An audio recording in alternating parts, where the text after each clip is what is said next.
Captain Cole Danner had never imagined his long war against the Vadrans would end like this, not in glory, not in peace, but in an uneasy stalemate held together by fragile treaties.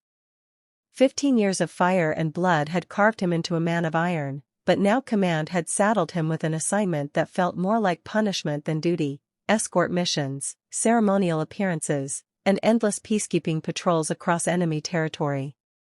The Nix-era spaceport reeked of spice, fuel, and distrust. Crowds pressed against one another, aliens of a dozen species bartering, shouting, and glaring. Beside Cole padded Corin, his German shepherd, silent and watchful, the only partner he truly trusted. He was cutting through the industrial quarter when a small voice stopped him.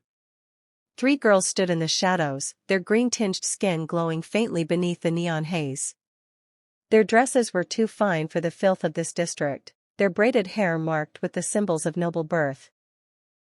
"Sir, we are, what is your word?" "Lost." Cole's instinct screamed walk away. This wasn't his fight. But he had seen too many children left behind on battlefields to ignore them now. With a sigh, he crouched down, his pale eyes narrowing. "Names?" "I am Talia," the eldest said firmly, placing a protective hand on the shoulders of her sisters. "This is Myra, and this is Len." What began as a reluctant escort quickly spiraled into something more dangerous. The streets grew tense, whispers of a royal announcement spreading like fire. When armored boots thundered nearby, the girls froze in fear. "Royal Guard," Talia whispered. And then Cole understood, these weren't just children. They were heirs. By the time the guards surrounded him, Cole had 3 sleeping princesses curled up against his combat armor, and Empress Vera herself stood before him.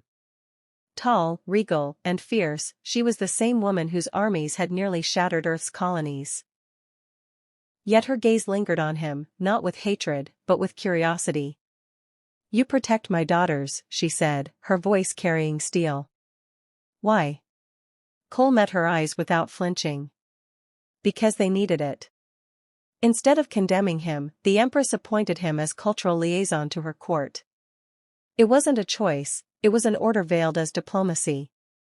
Soon Cole found himself thrust into a palace of marble halls and venomous smiles, where words cut sharper than blades and trust was rarer than gold.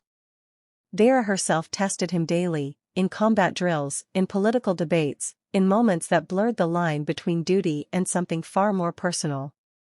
Her daughters adored him, clinging to his presence as if he were their shield.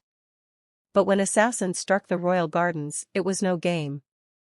Cole fought like the soldier he was, cutting down the attackers with ruthless efficiency, Corin tearing into them with loyal fury. Afterward, as the princesses clung to him and the guards whispered about his bravery, Empress Vera studied him with a look.